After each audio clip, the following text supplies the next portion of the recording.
హల్లెలూయా. బాగున్నారా? ఈ మంచి ఉదయకాల సమయంలో మహాదేవుని నామములో మీ అందరికీ ప్రభునామములో ప్రత్యేక ధన్యవాదాలు. Little flax ministry YouTube channel నుంచి కృపా వాగ్దానం వింటూ కృపలో వర్ధిల్లాలి, దైవ సన్నిధిని అనుభవిస్తూ సాగాలి. ఈ లోకంలో ఎన్నో భయాందాలు గల వార్తలు మనకు వినబడుతున్నాయి. వార్తలు అన్నిటికంటే దేవుని వార్త వింటే అది నీకు ధైర్యమును, శక్తిని, ప్రభావమును కలగజేస్తుంది. లేవికాండం 26వ అధ్యాయము 6వ వచనంలో పరిశుద్ధాత్మ దేవుని ద్వారా ఆనాటి కాలంలో ఉన్న ప్రజలకు ఈ కడవరి దినాల్లో మనకి ప్రభు మాట్లాడుతూ ఉన్నాడు. ఏమని అని మనం చూస్తే, ఆ దేశంలో నేను మీకు క్షేమమును కలగజేసేదను. మీరు పండుకొనినప్పుడు ఎవడు మిమ్మలను భయపెట్టడు. ఆ దేశంలో దుష్టముఖులు లేకుండా చేసేదను. మీ దేశములో ఖడ్గము రాదు. మీరు మీ శత్రువులను తరిమెదరు. వారు మీ ఎదుట ఖడ్గం చేత పడెదరు. వాగ్దానము చేసిన వాడు నమ్మదగినవాడు. నమ్మదగిన దేవుని వైపు మోకరించి చేతులెత్తి విశ్వాసముతో, ప్రభువా ఈరోజు మాట్లాడుతూ నా జీవితంలో, నా కుటుంబంలో, నా ప్రాంతంలో, మా దేశంలో నెరవేరాలి. ప్రస్తుతం ఎన్నో యుద్ధ పరిస్థితులు చోటు చేసుకున్నాయి. ఇటు ఇజ్రాయెల్, అటు అమెరికా, ఇరాన్, దుబాయ్, పాశ్చాత్య దేశాల్లో యుద్ధం చోటు చేసుకుని భయం.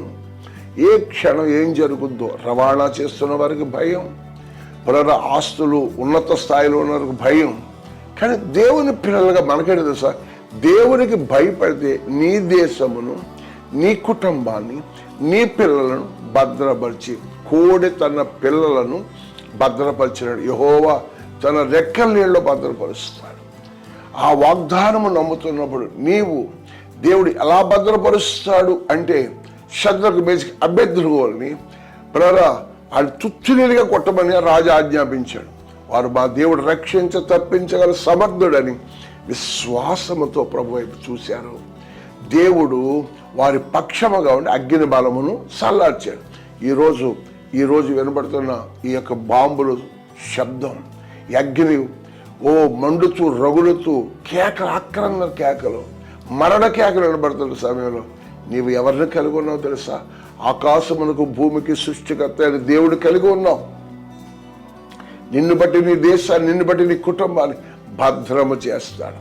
శద్రకు మేషకు అబేద్నెగోను భద్రం చేసిన దేవుడు నన్ను కూడా భద్రం చేస్తాడు. నమ్మి ఆయన వైపు చేతులెత్తితే నీ చేతులెత్తుడు సాయంకాలపు నైవేద్యముగా మారి, ఇదిగో యుద్ధ వాతావరణం కొరకు ఇరాన్, అమెరికా, యెరూషలేం అంటే ఇజ్రాయెల్ దేశం, ఇంకా పాశ్చాత్య దేశాల్లో యుద్ధానికి కాల్దూతున్న వారి వరకు ప్రార్థన చేయి. ప్రశాంతత దేవుడిస్తాడు, నెమ్మదిని దేవుడిస్తాడు. ఆ నమ్మదగిన వాని వాగ్దానం వింటూ నా దేశములో నా ప్రభువు నా పక్షముగా గొప్ప కార్యాలు చేస్తాడు. దుష్ట మృగములు అనగా ఈనాడు మానవ జాతిలో కొందరు దైవత్వాన్ని మరిచి మృగములుగా ప్రవర్తిస్తున్న పరిస్థితులు కనపడుతున్నాయి. వారి మనస్సులు మారాలంటే ప్రార్థించాలి.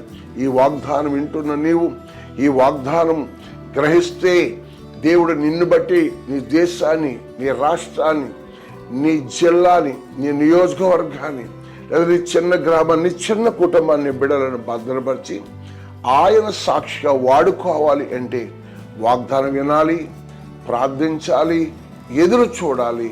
జరుగుతున్న ప్రతికూలతలన్నిటిలో నన్ను, నా కుటుంబాన్ని, నా పరిచర్యను కాపాడుతాడని నమ్మి మోకరించి చేతులెత్తే నీ కొరకు నేను ప్రార్థన చేస్తాను. పరిశుద్ధాత్ముడా నీకు స్తోత్రం. దేశ పరిస్థితులు, ప్రపంచ పరిస్థితులు, రాష్ట్ర పరిస్థితులు ఎన్నో అల్లకొల్లోలంగా ఉన్న ఆత్మదేవ నీ నామమును చూసి, నీ వైపు చూసి మాకు గొప్ప నమ్మకం. నీవు తప్పించి రక్షించగల దేవుడు. శద్రకు మేషకు అబేద్నెగోను తప్పించిన వాడా, అపోస్తలుడైన పౌలును 14 దినాలు వాడ ప్రయాణములో భద్రాసిపోయినప్పుడు చెక్క సహాయంతో ఒడ్డుకి నడిపించిన వాడా, మమ్మల్ని ఉద్ధరించే దేవుడు, ఒడ్డెక్కించే దేవుడు.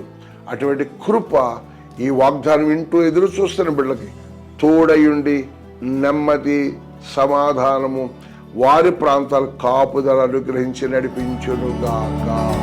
ఆమేన్.